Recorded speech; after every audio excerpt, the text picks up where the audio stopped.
Her story deals with a subculture of heavy metal music that some feel is sending a dangerous message to your kids. The forces of evil on the dark side of devil rock. And I want to talk tonight about the devil and demons and witches and wizards.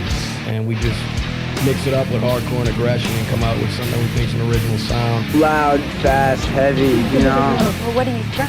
What do you got? Hello, everyone, and welcome to Riff Worship, support group for guitar and string instrument-based music, because it has victimized all of us in one way or another, and we need to support each other in this time of need. I'm Justin Swindle, co-host. Hi, Justin. This is a support group, right? Hi, Justin. I'm joined by two of my best friends who I know have been victimized by heavy music because I've done it to them personally. Austin Paulson and Dylan Adams. How are y'all doing today? Great. I'm doing great. It's good to see your face. I feel like it's been a while, but also that's kayfabe. This is Oh. wow. We broke him. Damn. So I haven't seen you for 1 week. That's it. Right. That's probably true, right? Honestly, it probably is. Right, yeah. Yeah. I don't know. I what just my joke wasn't was. around for the Pearson interview, but Yeah. I was around for the last episode. Did you get to listen to it at all? I haven't. Damn. Wow. I had to. No, I'm kidding. I had to listen to this mammoth of a record we're going to be talking about today. Doom record. How are you doing, Dylan? My girlfriend says I had to start coming to these groups because it's been affecting our relationship. I just keep screaming about riffs and down tuning and chug patterns and right hand technique, and she's like, "Listen, I can't have you listen to Master of Puppets one more fucking time. If I hear you go, listen to this part, honey, one more time, I'm going to fucking commit you myself. You need to go to a support group." And I think I know just the place. Those two sad saps seem like they're really into some of the sick shit that you're into, and you should be in a group together with them. I'm actually doing pretty well. There's some refreshments at the table over there. Some coffee, some cookies. You know, they load us up because I think they know that we're all fans of Coors Light, and I got one of these non-alcoholic athletic light beers. Man, oh Athletic. man, the sports beer, The sports beer, and it's pretty darn good. It's just like MLB in the 70s. Get hammered and go out and Right. fucking play. Thanks to the caterer that set all this up. It's really nice here. The last group I was in, they kicked me out because they just kept going. Listen, if you keep screaming from the corner that all riffs are good, you got to stop, man. You know, you're upset. You're upsetting the kids in the corner with the 38 string instruments. You're really upsetting them. That's all right. Hey, we got to fill that time. You know, we got to fill the time for this episode. This is a hell of a record, man. It's long as shit. I don't know. I don't know if they get much longer than this. I had to balance it out. I had to watch some TikToks after this to balance it all out. I had to ingest an album. I had to ingest a grind record or something. This record is just fucking extremely long. And I hate you for doing this to me. Yeah, I really do. That's the only reason I hate you. I don't hate you for any other reason than that. It's this one alone. a lot can happen in 10 minutes. That's all I'm saying. You know. Yeah, that's true. You could listen to a whole album. There are literally TikToks longer than some songs on this album. Yes. Yep. I'd say the opening track in particular. I don't think we ever crossed. No, we don't cross the 2-minute threshold at one time during this. Are we record. sure?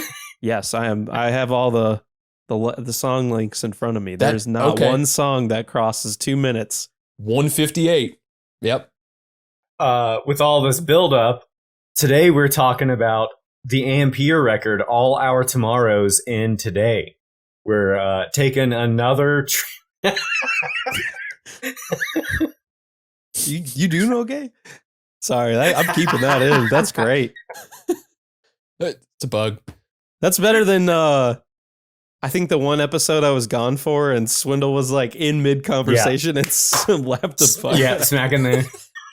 I got to throw in some Looney Tunes fucking sound effects for that. I'm glad you're okay though. So today we're talking about the Ampere record, All Our Tomorrows, and today we're taking another trip back to the world of chaotic hardcore, or as people in this band don't like it to be called, screamo. Yeah, loathe it. In fact, yeah, like that was one of the quotes I found. It was just like, right, that's a lazy ass term. All right, damn, I don't know anything. Megan and Will, I think both specifically were like, please don't. Yeah, please stop. That's like one of those like thou questions where it's just like, so you guys are from New Orleans, right? And that's like, it seems to be the reoccur on the very like few interviews that like touch on this band. It's always funny to be like, here's another question where somebody like brings up Orchid or Screamo. And I'm like, right. No, you don't stop. Not that they're like dicks or anything like that, but right. It's clear that they would rather be asked about quite literally anything else. It's funny you bring up thou because we have a lot of history with the band, but it's remarkable to hear an album that takes less time to listen to than one single thou track. Right. Like 70% of the thou songs that are out there are all longer than this record. Yeah. Phenomenal. Right. A lot of times we like to ask how other people have been exposed to this band, but I know that neither of y'all really have listened to this band. But there is one really funny story. Austin, I've told you this before, but you didn't remember, so I'm sure you still don't remember. No. There was a night when you lived on 12th Street, where, of course, we were like chilling after we had been drinking, and we were maybe a little buzzed, and I put on the song Woodlawn from this record, which is maybe the longest song on the record. It is one of the more memorable songs because like the guitar parts actually repeat a little bit.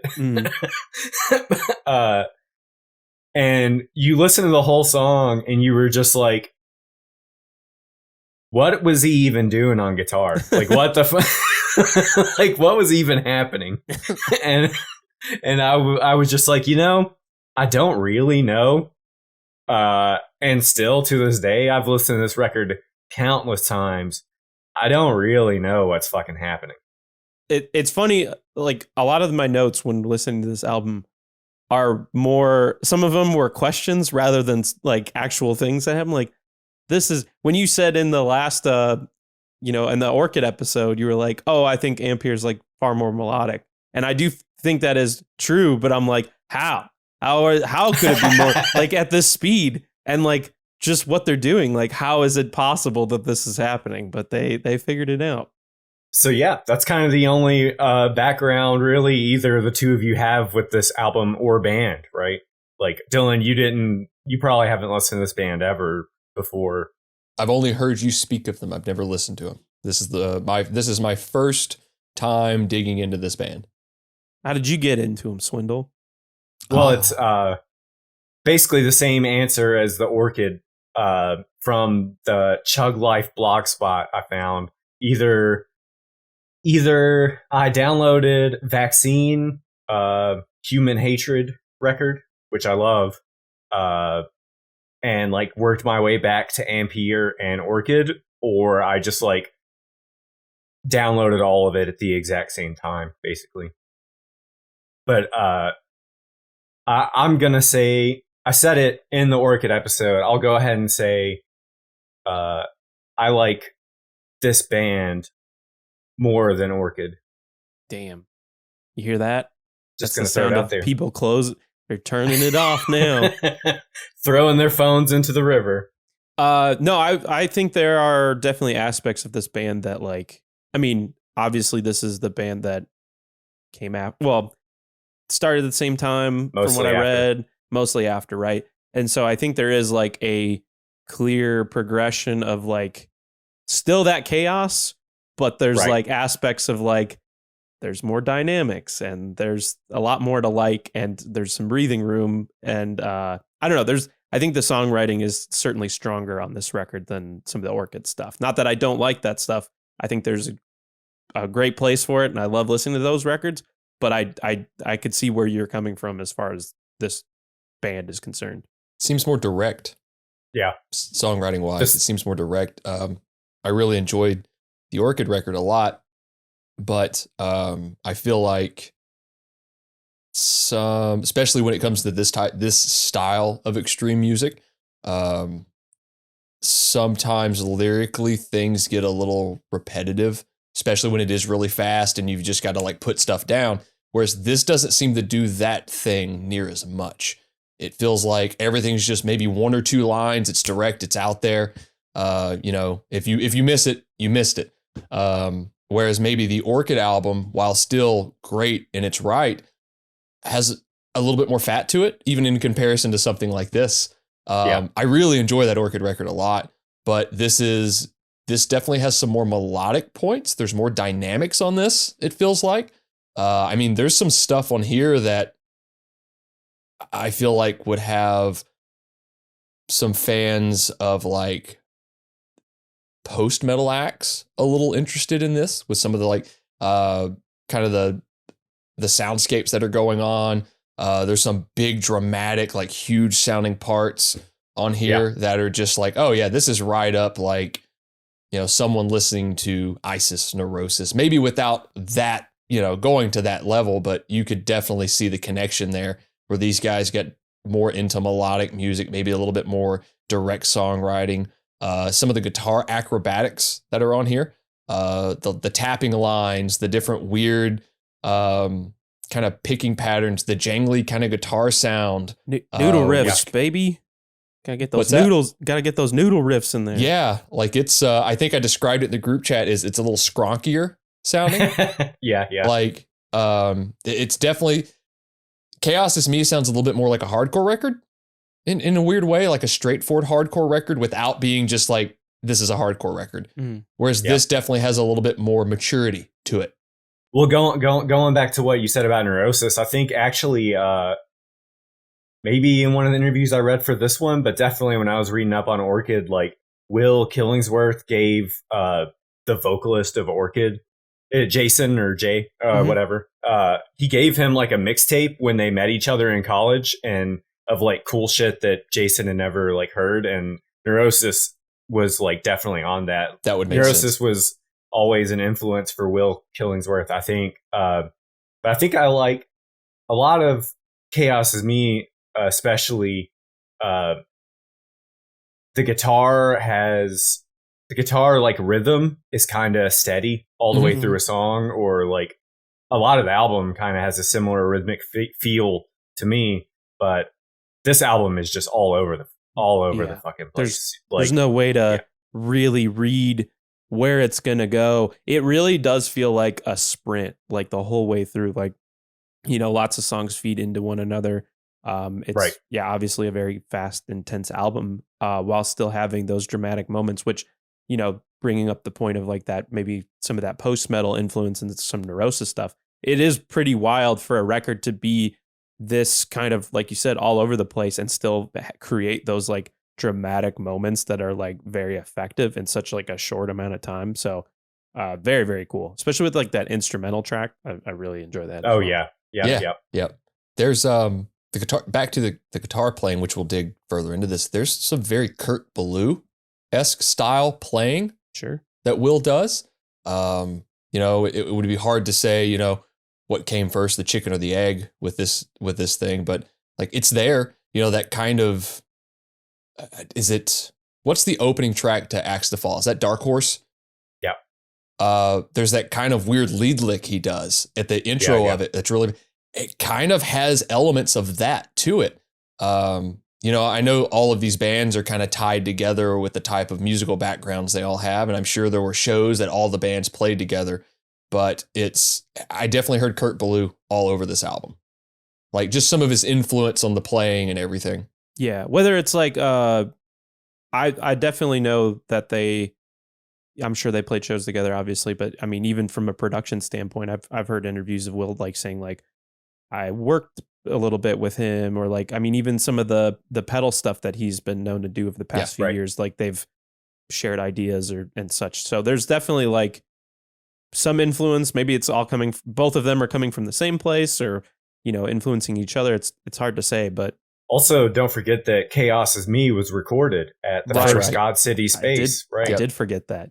I forgot. Wow. What did I do? Yes, correct. That's a great point.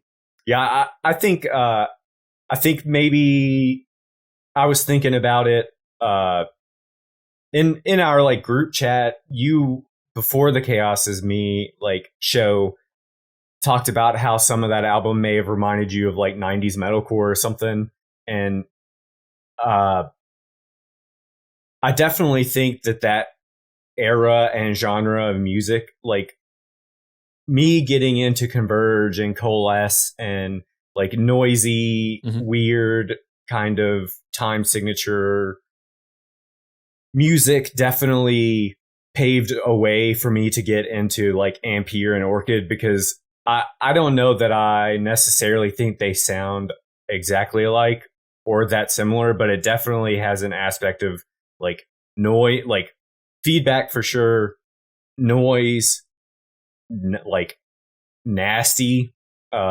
dissonance, and also like chaos and the short length of songs. Like I definitely picked all that up from that genre and era of metalcore to be able to find something like Orchid or Ampere and like not be turned off by the fact that this album has a 25-second song and like is only 10 minutes long. So great. Well, do we want to get into the backstory a little bit? I know we don't have like a ton of information on everything, but we have a little bit. Yeah. So Ampere is made out of 4 people that are all kind of mainstays in the Massachusetts area. Of course, Will was in Orchid, and at the point that the band started, he's still in Orchid, and he's still in Bucket Full of Teeth. And like Bucket Full of Teeth was never a band that really played many shows, so I guess he thought he had time to be in a third project, at least a third project. And I think Megan was in other stuff. She was doing art, booking shows. I think she was in other bands. Yeah, I saw one called Unicorner. Corner, that's it. Yeah. The vocalist Steven played guitar in a band called Montcalm, and the drummer was in Wolves with a member of Bucket Full of Teeth, who was also the bassist in the first Orchid record. But those 4 people decided to move into a house together and just start what they initially intended, I think, was just like a project band. Like, I think when they started the band, they kind of wanted it to be a joke, and maybe they weren't gonna do any shows, maybe even, but I think it may have turned out that like all of their other side projects kind of dissolved or like took a back seat. So I think they just kind of made Ampere their focus for a while, and that's kind of how the band came to be. Yeah, that's just a fun house band. You know, we've all had like instruments lying around in the house, maybe shared spaces with other people who play music. So you might as well just make some weird, wonky shit. And it seems like that's exactly what they did. I guess with their intention of like not playing shows or like not making it super serious, that would work. But living with people that played music, I was always strictly like, I cannot be like, we live together. I cannot make music with you. Like, I don't think that's going to be good for us. Yeah. Because then it's like, especially if it's something where you're like trying to do something with it. It's like, yeah, I noticed you were just kind of dicking around the other day, like, and you didn't clean the dishes, like, fucking prick. You're like, oh, oh, you want to change the song because that's what you think? It's kind of like kind of like how you painted the room without asking us. We're never going to get our deposit back. You left the chicken in the sink overnight. Oh, boy. Yeah, that Oh did my happen. God. He'll never listen to this. It'll be fine. I hope I'm going to make a point to have him listen to this one. He never will, He'll- but that's he'll okay. never- I can he still won't remember it. aggressively push it. He probably will. Anyway. But I guess I probably am a lot more grumpy than anybody in Ampere. So they probably were fine with being in a band with each other. But I like it. Even with that, living together, playing music together, it's cool that, it seemed very natural and collaborative. Like, I think some of the notes you plugged into our kind of massive note document here was like, Will would just kind of dick around for hours trying to come up with stuff and then bring it to the band, as often people do. And everybody seems to have an input in writing songs for Ampere. Yeah. He, I think in an interview, he said that they would like, for even a 40-second song, they would have like 5 practices that were like 5 hours each, where they would just work on one song, trying to like piece together the riffs. See, he's laughing right now, but that's like, I mean, just listening to this shit, there's so much fucking shit going on. Like, right. Yeah. It's a lot of information to kind of process. Could you imagine? Because like we've all done it. Sitting in a practice space, you already know the song is roughly 35 seconds long. And someone turns around to the drummer and goes, hey, at this part right here, you need to pick up the pace, or you need to like dial it back a bit. And someone's like, this is a fucking blur. All right, let's do it again. How many times are we going to do this part? 2. It's always maybe. It's always 2. I mean, I used to practice like 6 hours a day with one of my high school bands, like 4 days out of the week, 4 or 5 days out of the week. And like, I know how fucking frustrating it gets when you're like, hey man, that drum roll you just did there, can you play it the same way you played it the first time? What do you mean? Like, dude, you are off by like a millisecond. Please stop doing that. Well, I'll just pick it up the next time around. It's like, we only played the part 3 times. It's like, we're 30 seconds into this like 220 BPM thing. Like, and by the end of it, like someone's throwing a can at the wall, like someone's mad walking outside, like shit happens. But like doing it in a track that's got as much information in it as 40 seconds can hold, hell, as much as like a 4-minute track can hold in 40 seconds. It's like, oh my God, 5 hours. Lots of twists and turns. But yeah, it certainly helps if you're like living with people, and I'm sure they all had like their, day jobs and shit too, but it'd be so easy to just like, maybe like everyone's here, we might as well show that riff I got, or maybe like, oh, hey, here, I thought about this, drum part, or this, time change here, or something like that. So it makes sense why this is all just very, while it is very noisy and shit, it also kind of has to be tight. Like you couldn't just be doing this and being super off the cuff, I guess. Will, I'm on my lunch break, man. I just came home to eat my Subway. I got to go back to work. Do you think you can just hear me out for a second? Like, perfect. So before, in between the time where they kind of started and this record, they released a demo. Seems like the demo is 6 songs. They released a split with the band Wolves, which has Andy, the drummer. And then this record. I looked up the cassette on Discogs, and I saw some of the images that were posted along with it, and it looked wild. I don't know if every one of these tapes looked like it, but it basically looked like a piece of fabric. Like it didn't have like an actual like plastic case. It looked like somebody stapled this fabric shut around it, and then they fucking stapled just like a printed out image on the front of it as well, and they just gave them away like that, which is awesome. Like Yeah, very, yeah. very DIY for sure. Yeah, Ampere was kind of always known for like doing really wild stuff with their like their art and the packaging for their records, because I think Will in some interviews talked about how like having like cool stuff would make people more incentivized to like want to have a physical copy of the record if it like looked cool. And also like packaging is a pretty big part. Like the art goes hand in hand with a record, and they always wanted to do interesting stuff with their albums. Like I think they're even like, when on their actual records they had just weird sized records. They had like a 5-inch or like an 8-inch record. Like this record is technically a full length, but it's still just a 10-inch record. Yeah.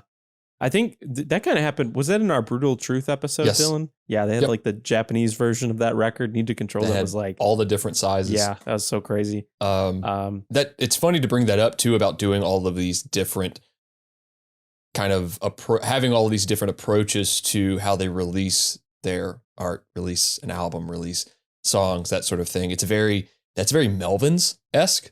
I actually just stumbled across this documentary on the Melvins not terribly long ago, and it's like that was a big thing for them, was, hey, we want to be able to release this stuff with whatever art we have. Let's do these weird versions of it. Let's get album covers from like a flea market or something, stuff no one's ever going to buy, and let's print our album cover on top of that, so when people see it, it's like one of one, and we'll just sell them at the show.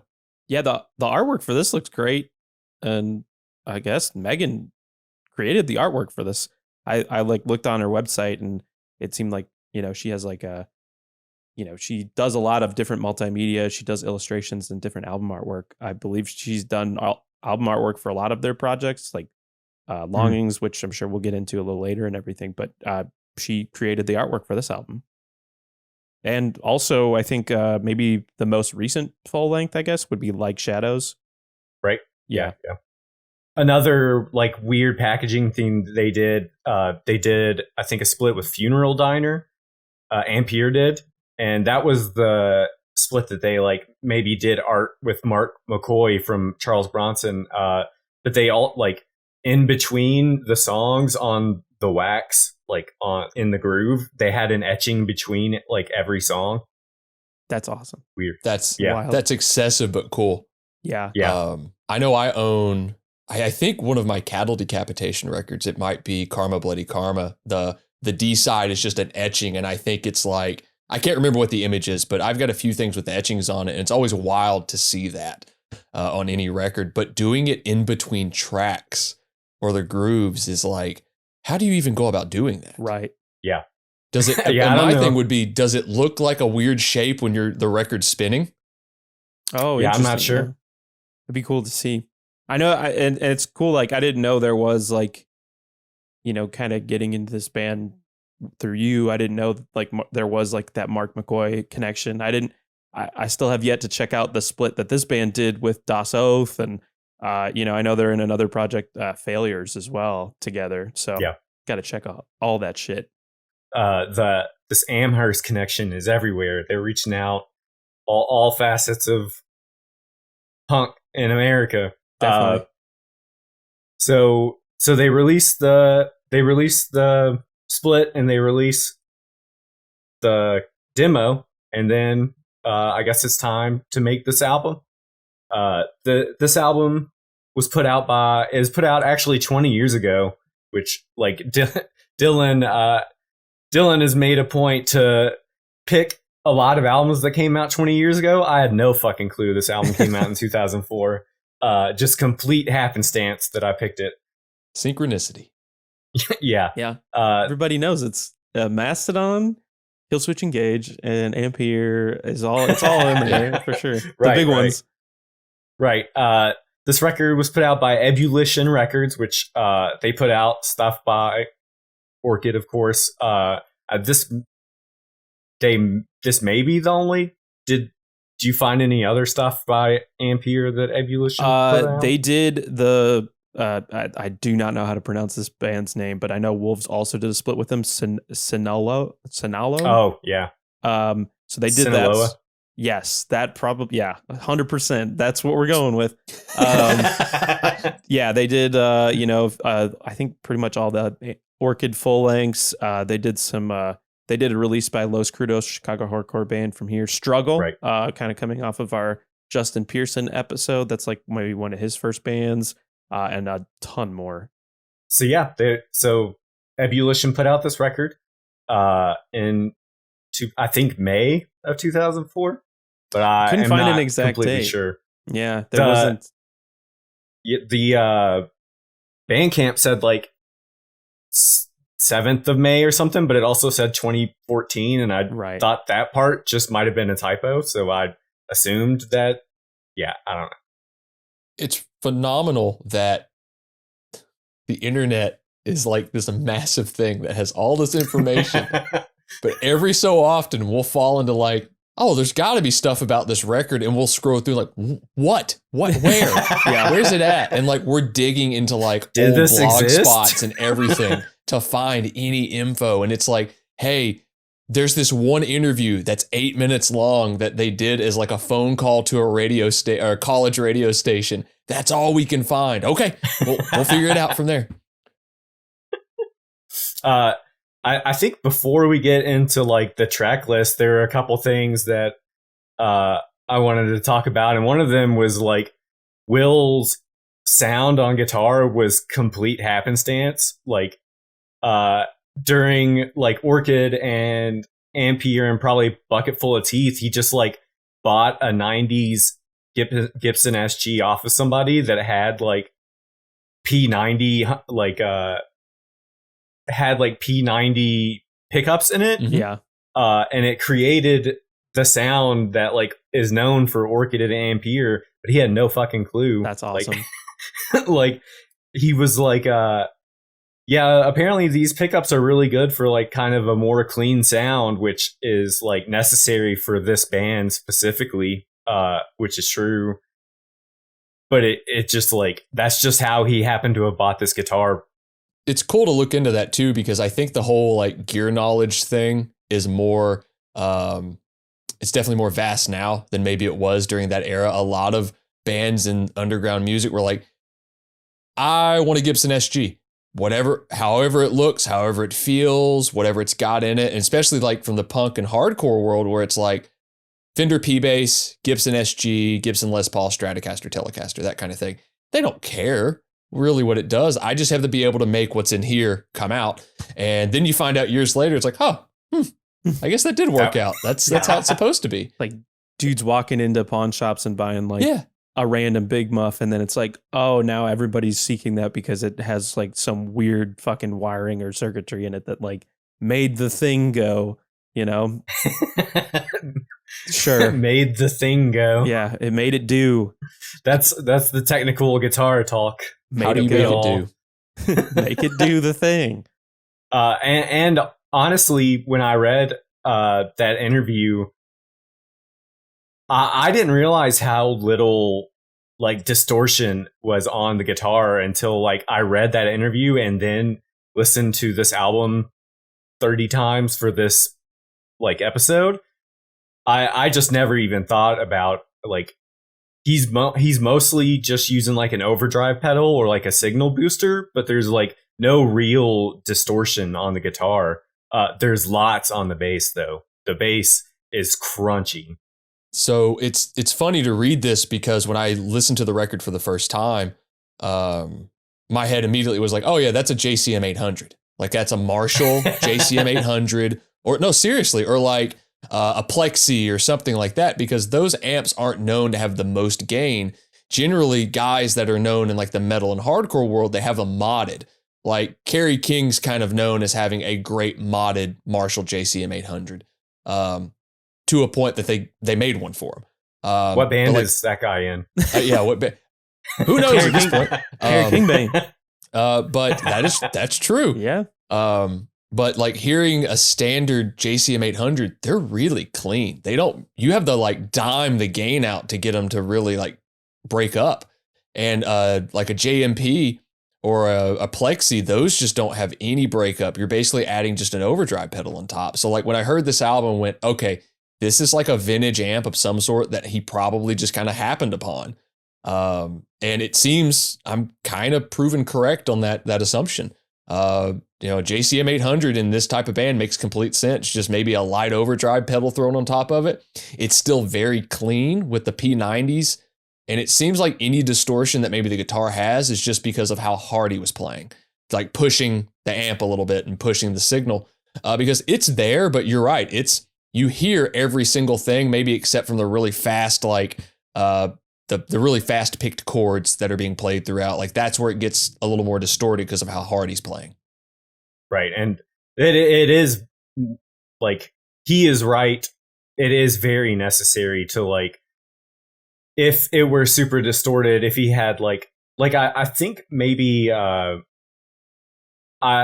probably wrong about which pedal in particular, but for the Orchid, for Chaos Is Me, he's using like a Metal Zone or the death metal pedal or whatever. If he was using something with like crazy distortion for this album, it would be very muddy because there's just like so much going on. Like the chords are so dense that like it would just make all the movement on the guitar sound like just static, probably, kind of. He'd have to gate the shit out of it for sure. Yeah. Like to get any sort of, and the feedback would be overbearing. Like the feedback on this is weirdly enough is very appealing. Like it's very accessible to like hear. It's not, it's musical in a sense, but maybe not in like the I Hate God sense, right? Like it's not just there to be this abrasive thing. It's there mainly as like almost a texture. Right. With the feedback. And it's very musical, almost melodic. It adds to the music. It's really strange, especially coming from the type of amps he's using on the record. I mean, that's pretty much how it kicks off. It's just feedback. Right.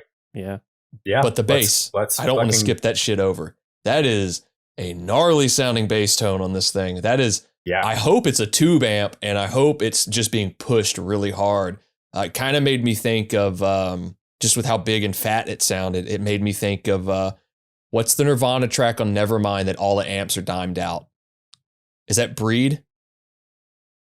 Maybe. I think it's Breed. Like when Butch recorded that album, I think they just dimed out Chris bass amp, just dimed it the fuck out and said, "Go play it. It's as loud as it could possibly be." So that's where all the distortion came from.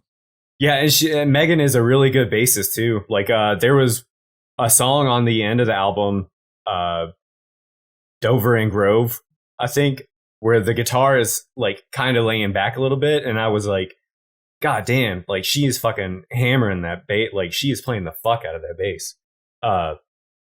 Yeah, that's good. So let's get into this mammoth of an album. Lightning round. Never ending record. The first track, Remain Unadapted. It starts with a second and a half of feedback and then smacks you in the fucking face with fury. Just will the band playing at 1,000 miles an hour. And the song is 25 seconds long and there's like 4 parts of like they fit 3 or 4 parts into 25 seconds. But also, again, with that, it's noticeably more melodic than anything I'd heard these members do. And I still need to do a lot of diving and listening, but just based off, if I'm like solely basing it off our previous listen of Chaos Is Me, I'm like, oh yeah, there's definitely a little bit more of a, I can hear all the instruments for the most part, and it's melodic. It's much more melodic than that previous record. Oh, we didn't talk about, I'm sorry to do this out of order, but we didn't talk about the production of the album. Will recorded Will recorded the album at his studio, but Alan Dutch's mastered the album, and this is we had the Justin Pearson episode in between, but this is the third album in a row that he has mastered that we have discussed. I'm sure it won't be the last. Oh, like my if anybody, God. anytime I look up that Metallum, like the just the Rolodex of bands he's worked with, it's like it's a mile long. It's crazy. Yeah. But yeah, like you said, I mean, Will recorded it, and I think he recorded everything this band did. So it's like, Yeah, I think you so. know, have a hand in that. But yeah, Alan Duchess coming back again to master it. We talked about Jane Doe, right? He did that as well. Yes. Yep. Yeah. That's one of his, I guess, most known records he's done, because I think the story I had was like the band handed him the record and they're like, hey, we want this to be the most loud and abrasive thing of all time. And it's just like he went, bet. Yeah. Just like, phew. But by complete happenstance, we've done an Alan Dutch's trilogy because he mastered the Blue record, he mastered Leviathan, and now he mastered All Our Tomorrows and Today. And in our personal backlog of episodes, he also mastered the High on Fire record that we talked about. Yep. Damn. Yeah. Well, As he did Austin said, there will be many more records we talk about that he's had his hands on. That's right. The patron saint of this show is. But I mean, hey, if getting a record that was loud and abrasive, like trying to master that, I think he certainly accomplished it with this record for sure. Yeah, and props to Will too in his recording, because you can hear everything on this record. Is dense and fast, and you can separately hear all the instruments, and it sounds great. So he did a great job also. And I think he went to school. He didn't go to school for recording, but he started recording when he was at school. So I guess at this point he had only been doing it for 7 years or something, maybe. So yeah, I don't exactly remember the chain of events, but he had mentioned something in an interview where he was maybe doing an internship. I don't even know if he really learned a lot from the internship, recording. He said he would be there for drums or certain takes of things. But I mean, as with a lot of these bands DIY, I think it really is just hands-on and learning shit on your own. And he certainly had a lot of bands to fucking practice that with, I'm sure. So yeah. So getting back into it, the second song, Now We Rise and We Are Everywhere. Another just lightning fast song. You kind of get to the fourth song, you get to Woodlawn on this album, and you're I'm 4 songs into this already. What the fuck did I just listen to? It's true. It blows right through it. Cause I mean, yeah, we have 25 second, 31 second, 44. And then Woodlawn damn near it is the longest song on the record. But I noticed this one's cool because it has some of the softer moments that come up quite a bit. This is the first kind of touches of that. Mathy as hell, obviously a lot of this record is, but you're kind of, there's a lot of tapping on, I think it's this track where and it may not just be this track, but there's a technique that Will does where he'll hit a chord, hold it out, tap the notes based off that. So it's pulling off of whatever those root notes are. Right. So it's a different type of texture and sound. It's really cool. And it's one of the aspects of his guitar playing on this album I really enjoy a lot. It's oh, okay. It's not just I think tapping comes to mind. It's the Eddie Van Halen thing or the shredder thing. And you can be a little more musical with it. Right. That's not to say Eddie's not musical with it, because he fucking was. But hearing it in this type of world is so cool to hear that. It's oh yeah, I can do this thing in a different manner. I will say again, it's when it comes to shorter albums like this, it's really hard for me to sink my teeth into the really short, fast songs.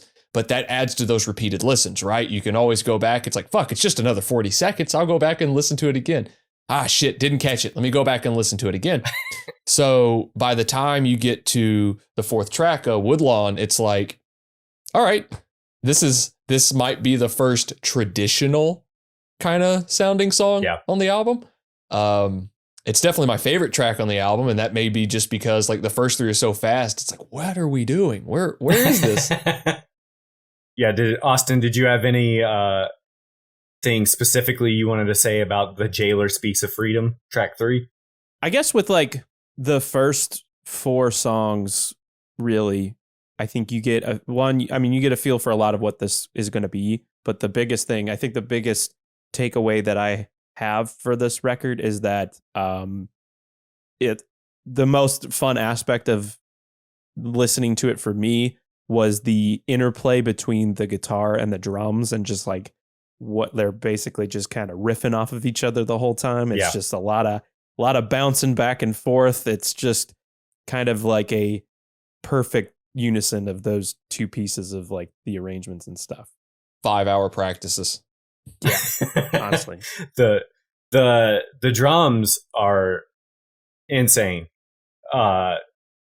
The Ampere was kind of known in like this area of punk for like only kind of playing 15-minute sets, but I can't imagine playing drums the way Andy plays for much fucking longer than 15 minutes at a time. Right. To be honest. Yeah. It's so I mean, there's like, again, I mean, like in a fraction of a second, you might go in a completely different direction, and he's able to just stop on a dime. I mean, if we're, getting into the 4th track here, Woodlawn, some of the one thing that he does really well on this album that like comes up, that's like kind of a theme with some of his drum playing, is like there's like that kind of drum roll with like the cymbal hits. Like he does that quite a bit on this, but yeah, it is, again, like I said, it's like a sprint. So it's definitely a fucking sprint for him, like to do this. And I'd imagine playing, like a 10-15 minute set, you're going to be at least pretty gassed or at least he is at the end of it. And Ampere, they did that split with Wolves. I just hope that dude didn't have to do like full double duty on shows, like play a Wolves set and then come out and play an Ampere set. You never, Big, when you write point. When you write parts like that, and you don't put it in consideration that you're probably going to be playing these in a row, and it's like, no, I fucked myself on this one, didn't I? I will never recover from this. Yep. He's just in the back, just in a shower stall, just cold water the whole time. It's the longest song on the album. It's definitely one of my favorites. One thing too that we should mention too is like, the cleaner vocals. This is like I think this is the first song that has like cleaner vocals in it. Comes up a few times, but Steven's vocals on this are great. I, kind of like we were talking about with the Orchid album, I like a lot of those lyrics. I don't always know what they mean. Some of it is like comes through a little bit where like, okay, maybe I get a feel for what you're talking about. I think this is like certainly more, I don't know, like maybe more poetic, and some of the imagery gets lost on me, but there are definitely some lines on here I was like, oh, that's fucking awesome. Like great lyricism. This song specifically, I think it was about like, it seems like it's about a family member's passing, Woodlawn. I don't know. I don't know anything about the Steven's life. But it seems like it's a person passing from his family, like a grandparent or something maybe. Yeah, definitely personal. Like I said a little bit earlier, like when this song hits, you haven't even like, you're like, didn't even realize that this was the 4th song on the album, and you finally get like a chance to breathe. And like there's the tapping part of Woodlawn, and the tapping part by itself is longer than most of the songs on this record. It's like the and like the end part, the very end kind of breakdown-y part almost. Those are like kind of the first parts on the album that like actually repeat. Like to this point, many of the guitar parts are just played like twice, essentially, and then moving on to the next movement. And this is kind of the first song that you're like, oh yeah, he's done this like 4 or 6 times in a row now. I like know what's actually happening. Fucking bored. that kind of like breakdown-esque part, the big groove at the end is you can really tell how well it's mastered with that, because you can actually feel the weight of the rhythm section there, the low end portion of it. And that's where I really started to go, oh, this is like this post-metal kind of thing going on there, that their influence is definitely drawn from with that part. But yeah, that's the part that really stuck out to me because I'm a fucking caveman. I think they kind of picked a good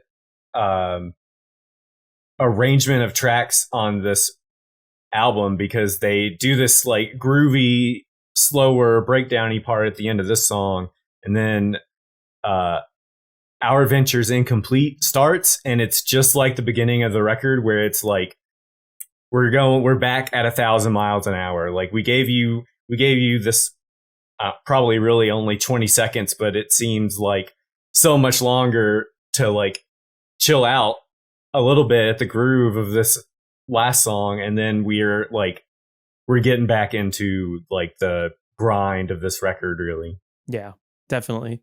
There's some like fun harmonic play on this song. I noticed. Yeah. Fun riff. Really, really fun song. 40 seconds is comes and goes, but kind of like what you're saying with, there being some like moments to breathe, and then, the kind of the back and forth with like some of the speeds here. I mean, New Urbanism, I feel like is kind of like that as well, where it feeds, there's like some feedback, there's some like noise, and it's like building, that's creating some of that drama. And then I think it's like a literal like single hit, and then it's like off to the races again. Yep. It's just, there's so many ebbs and flows to this record. I think it's instrumental, the 7th track here. The Old World is Behind Us. I know anytime I've listened to the record, I always typically will look down as I'm listening to that. It's like, oh yeah, this is that track. I think on any other record, I would just go, oh, it's a passing thing. Like, oh, it's a segue. Like, oh no, this is really cool. This is the aspect of the record I really like, is this kind of melodic, almost ambient vibe to it. The way it's recorded, it definitely feels like the drums have like a filter on it of some sort to make it sound like it's like, maybe the drums just have reverb on it too. Makes it feel like it's way far away. Just a really cool, moody track, and it does still stick with the same vibe of what you heard on the first 6 songs in 4.5 minutes. There's like definitely like a droning aspect to it, and it feels like it, and maybe I'm just being dumb, but it feels like it's raining. Basically, it just feels like there's like a raining effect to it. Maybe even like cars kind of driving by in the rain to me. I don't know. It definitely felt like I was standing in the rain watching this band playing this song from like their garage or something like that. So it's like far away, but it feels like rain's coming down like in the background of this track in particular. I love it. I think it's definitely maybe the slowest song on the record. But for some reason not the longest, so there's that too. I didn't like, this band is very mathy, obviously, by this album. I mean, most of the time when I just listen to an album, I'm not like sitting counting measures anyway, but especially with this album, it's just going so fast that I couldn't, even if I tried to. But this kind of like little instrumental track is cool because they're like alternating between 6/4 and 5/4 like the whole time. Math, am I right? And when I found out in high school that I was going to be using math in my everyday life, I did not anticipate it to be in just music. The facet, in the facet I thought it was going to be in. And boy, what have I done to myself? But this is another instance of kind of like one of the slower, more melodic moments feeding into complete chaos, because this instrumental song ends and then probably my favorite song on the album, Against Automation, hits, and it is so fucking fast. It just starts again 1,000 miles an hour. There's cool tapping part in this song. I took note of I think there's probably like 3 or 4 songs on this album where it's just like one little passage of guitar harmonics as like a segue to get to the next riff, and that's one of the things that happens on this song that I really love. I also,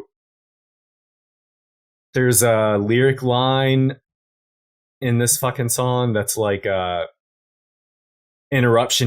song is kind of like about punk music, I think, and about how like they don't want to fit into the mainstream of like music being made. They want to like stand apart on purpose, and I really fucking love the line that's interruption is music to our ears. Yeah, that's such a fucking good lyric line. It seems like there's a couple of those like themes on this record too, of like we're just, you know, definitely clearly in this song, but you know, it feels like whatever notions you have or whatever rules you've made up, like it pops up maybe in a couple songs from now where I love it, and I'll talk about it in a minute, but it definitely feels like they're just trying to not be conventional or abide by any sort of like this. It has to sound like this. It has to be like this. We'll just do what we want.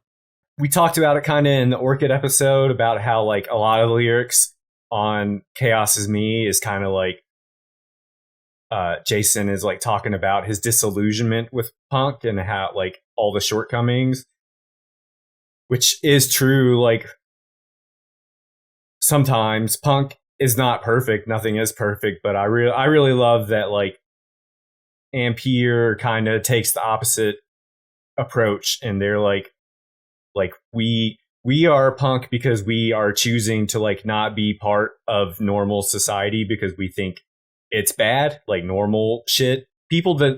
Stuff that people think is normal is actually bad, and we're choosing to stand apart from that, and we love that we're doing that. We love standing apart and seeing this normie shit is bad. That's like, it's the Harry Dean Stanton line in Repo Man of like, look at them, normal fucking people that I fucking hate them. Make me sick. Right. Yeah, exactly. Dylan, did you have anything for Against Automation? No, just that it is it's my favorite fast song on the record. There are some points on this record though that upon hearing them, it's like, what is this reminding me of? What other band am I hearing that I've heard throughout my years of what does it make me think of? And some of the rhythmic choices on this album, and how quick it is, I was like, shit, what does it? And it finally, it like just hit me as we were all talking about. I was like, oh shit, it's like the Dillinger Escape Plan, like Ben Weinman's guitar playing. I was like, shit, that's it. Like that chaotic rhythmic kind of just intent, play as hard and as fast as possible and go on to the next thing. It's like, it's all there. It's like, there's a track on their album Ironworks that like immediately made me think of, and the track title is slipping me at this point, but I was like, oh shit, that guy definitely dug into this band a little bit. Like there's no way that there wasn't, in the early years of that band, that listening to Orchid or listening to bands adjacent to this wasn't happening. When we were doing research for our Justin Pearson episode, I watched that documentary on him, and Ben popped up. He didn't have a beard, but he was there. That's a weird shot. That's a weird side, isn't it? Yeah. Yeah. So he's definitely into a lot of this like wild, just insane. I mean, clearly, but he was around. There was one other thing that I took note of in Against Automation, and it was that there actually is a spot on this album where Will is like just letting chords ring. He just like plays a chord, lets it ring out, plays one more chord, lets it ring out, another chord. And I was like, that, because he's done that so little on this fucking record to this point, it completely stands out. Hand got tired. It's there's there's some like swaying grooves and stuff on this where it's like, yeah, Against Automation is definitely very fast, and but it's not all in your face, but it is like there's definitely some moments to breathe for like this sort of track, I guess, in in a way that it can only be. But really, really, really good one. Then we got Dover and Grove, which this is the song that I took note that like Will was kind of laying back, or maybe there was feedback happening, and like Megan was really playing the shit out of the bass. The bass was really shining through hard on this song. It's really loud. I mean, it's very loud in the mix anyway, but having, the rest of the instrumentation kind of just dial it back a little bit, kind of rest a little bit, and having the bass sound and tone up front in the mix for that part is really, it's one of the highlights on the record for me, just because like, oh, okay. It's very clear that everyone is represented on this album. And I know that doesn't mean a lot in scope of what music is, but sometimes it's very clear that you need to have that, because you do have 4 to 5 to 6 members in a band. It's like, yeah, I understand it's all for the greater good of what the song needs, but when it comes to extreme music, it doesn't matter. Like, there can be this mutual agreement of like, oh yeah, we want to have representation of every single person on here. There needs to be that. There needs to be that moment to shine, because ultimately you want it to be something that's a reflection of you at that point in time. Right. So like hearing that, well, I could say a couple seconds when it's sticking out, because it's a 40-second song, and it's great. It's absolutely great. The next track, we got Past Imperfect, which also features one of my favorite lines lyrically on the album, and that is, "We knew there would be no future, and that was our greatest freedom." I agree. I wrote that down as well. I think it's so strong and it sticks out so clearly. It makes you think like, yeah, like nothing lasts forever. Even right. Some sort of like counterculture or revolutionary movements. So it's like, if we know everything's coming to an end, we might as well just do whatever we want in the moment that we're here and existing, I guess, or that's how I took it. There's a line, a couple of lines like before that are like, all books reach an ending, so too will our movement. Yeah, which like kind of lends itself to what you're saying, but it the theme of this song kind of reminds me of Free Will from the Rush. Thou record. No, not Rush. From the Thou record. Yeah. But you're right, 100%. Yes, like if nothing matters, then it is what it is. Just do it. Yeah. See, that's why I did that. Nothing fucking matters, right? Yeah. I was in the state of Arkansas on July 13th, 2024. Note the time. Note the time. My GPS was spinning around like it was in the Bermuda Triangle. I had no cell phone reception. I also have no hair. And that's what this song is about. I also like that during that like passage of the song, that the vocals are so like important and upfront, such a strong line that like everybody else is kind of playing back for that too. Their dynamics are kind of pushed back. For whatever reason, this track feels like it should be the last track. Interesting. Just in scope of listening to the record, for whatever reason, it feels like this should be the last track. Whereas the next track in Memoriam, I like that it's got a 1:30 length when it's only about 45 seconds long, because the rest of it is just 45 seconds of feedback. Yeah, which I like. I think this is a good final track. It feels like kind of the climax to me, and I like that it basically ends how it started, just like with a little longer than a second, but we essentially go out the way we came in. So, yeah, it's. I think it's a nice little bow on the record for sure. Do you think the record label was like, "Hey guys, it's got to be longer than just 10 minutes"? And it was like, amazing. If feedback it is. How can we fit right against the amp? It's like an inch of the record per minute of song.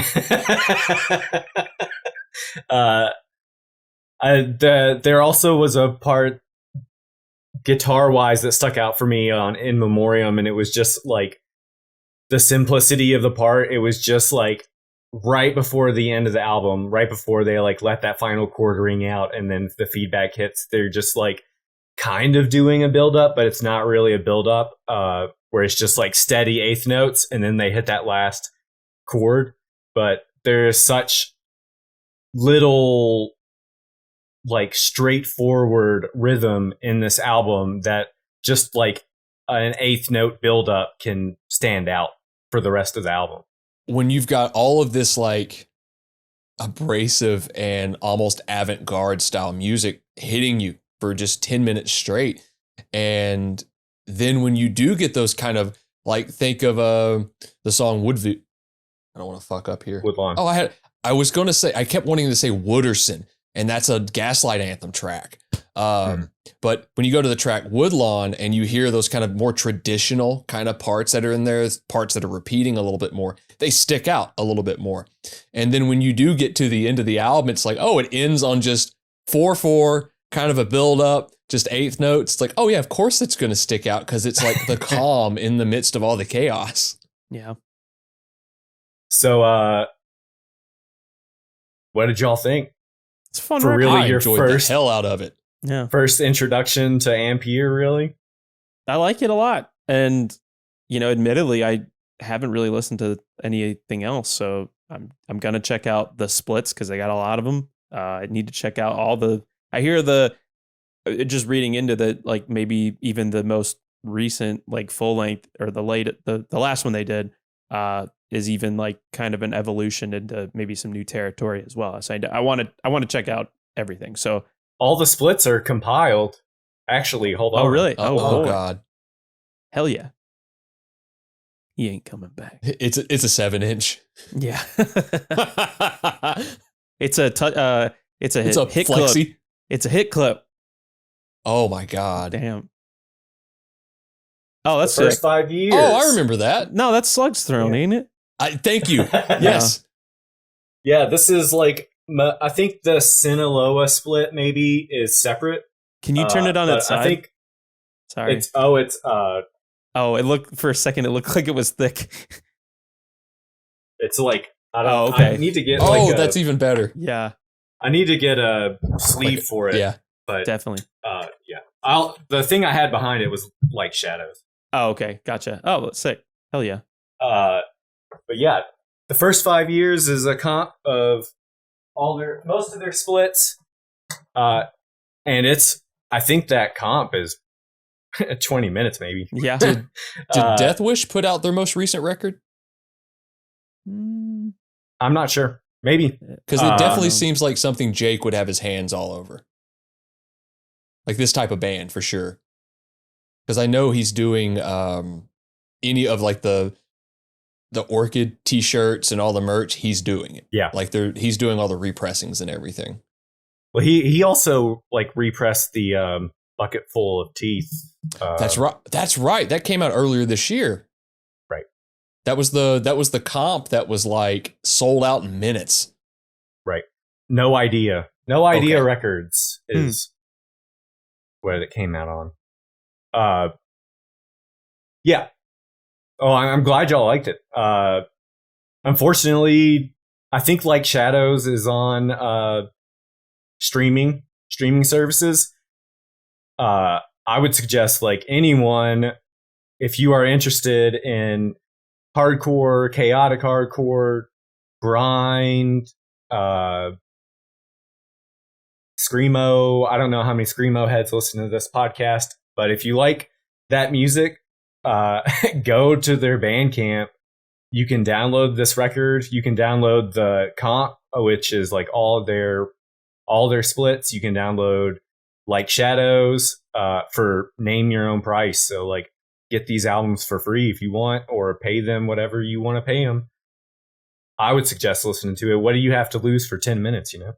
You can buy the band's catalog, listen to it, and still like, I mean, that's that's a nap. Like it's Yeah. less than a nap. Like you can listen to the band's catalog in about 45 minutes. Not a bad. And then, Right, yeah. Yeah, that's an episode of whatever dumb thing you're watching on Netflix. Like, Yeah. quit watching the true crime shit and listen to this. It's far more fun to listen to.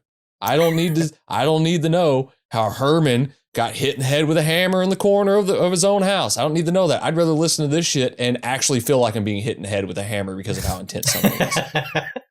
It's always Herman. Herman's always the victim. Poor Herman. Yeah, I fucking love this band. I love this record.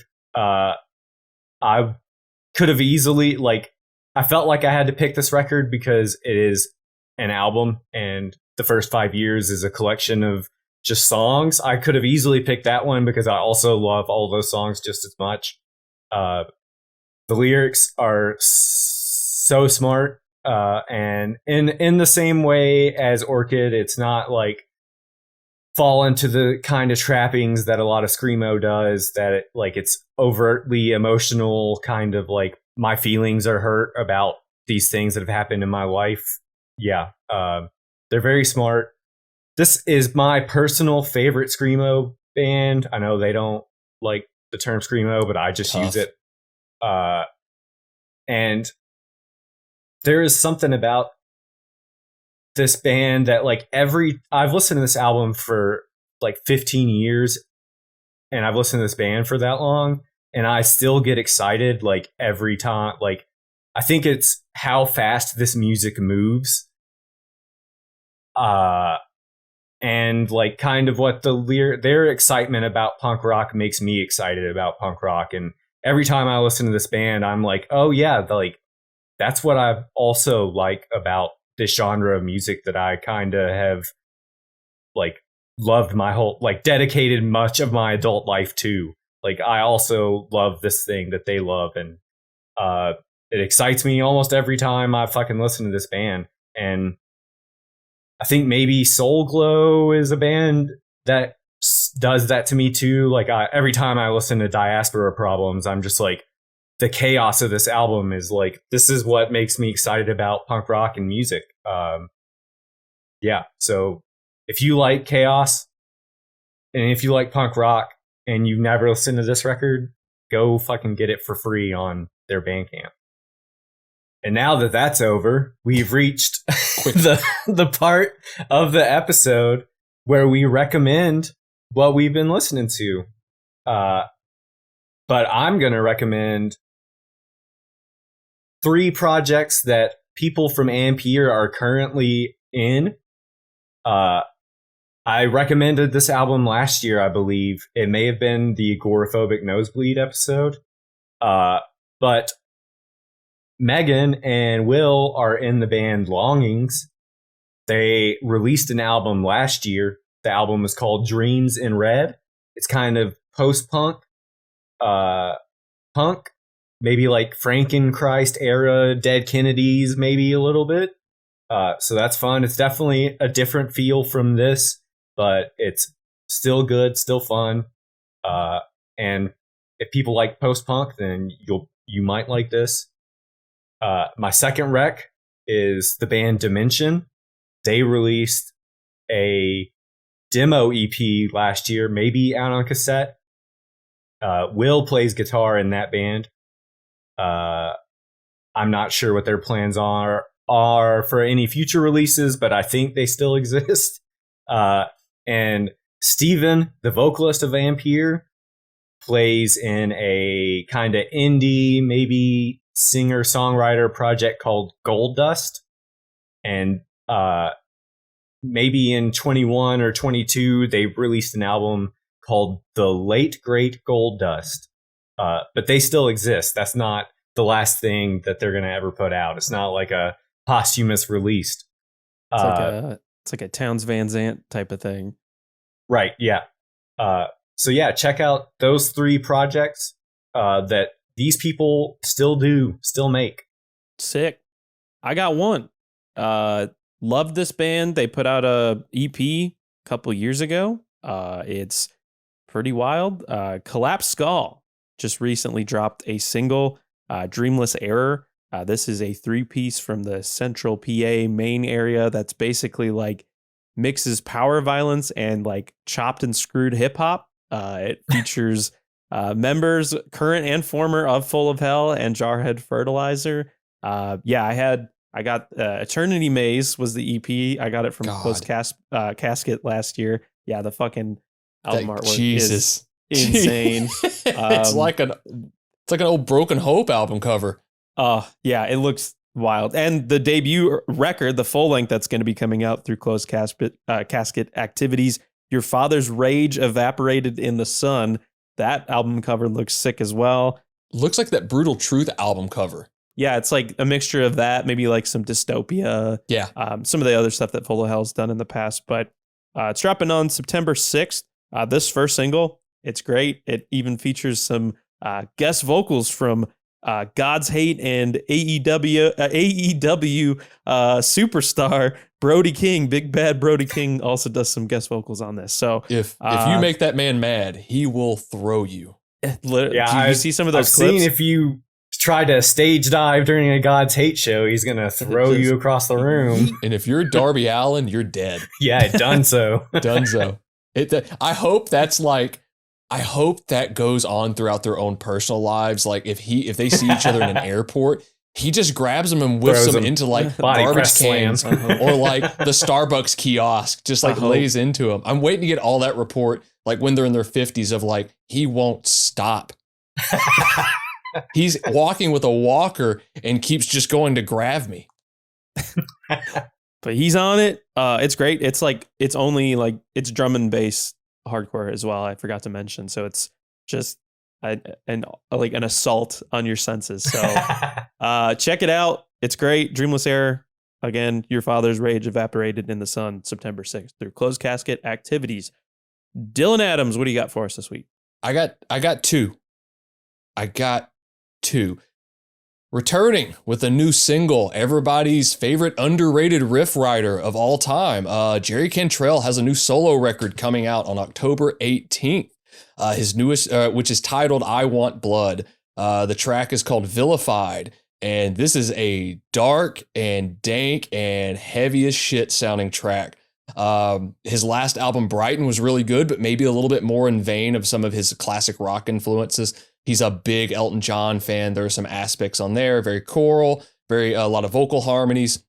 But I think the dude was just like, I got to write some fucking nasty riffs.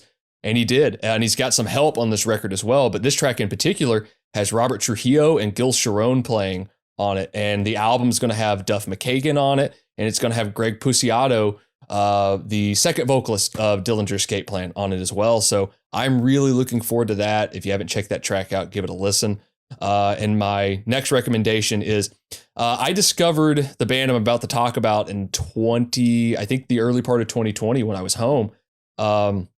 Fit for an Autopsy. They've been around for a lot of years. Deathcore band, but maybe not in the sense of what a lot of that is. It's not just breakdown fodder. These guys know how to write a riff. It has great blendings of like Gojira and modern kind of like heavy band influences to it. But their newest single, Hostage, coming off of their album, The Nothing That Is, being released on October 25th through Nuclear Blast Records. Stoked for this band. I've always really enjoyed it. Anything they put out, I've enjoyed. It's got that Will Putney production all over it. You name it, in the metalcore world or the hardcore world or even extreme music in general, he's got his hands all over stuff now. He's kind of the go-to guy. But really stoked on this track. It's a little bit different than maybe the last two releases, but I always look forward to that with this band. But it opens up with a nasty fucking riff. Hell yeah. Check it all out.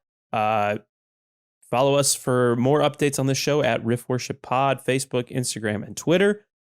We got playlists in the description of this episode. Hits from the Crypt, riffs on repeat, depending what streaming service you got. Dylan has the Dillbozers Den reviews that come out Friday. If you're looking to keep up to date with some of the more contemporary releases, some modern releases in extreme music, we have an email address, riffworshippod@gmail.com. If you ever want to reach out and say, hey, ask us any questions, tell us what we're doing wrong. I'm sure there's a lot, but thanks again for joining us this week. For myself, for Swindle, for Dylan, we'll be back next week with something else. See you later. We made it to episode 69. Yeah. Hey. Oh my, is that this one? Yeah. Oh my God. Nice.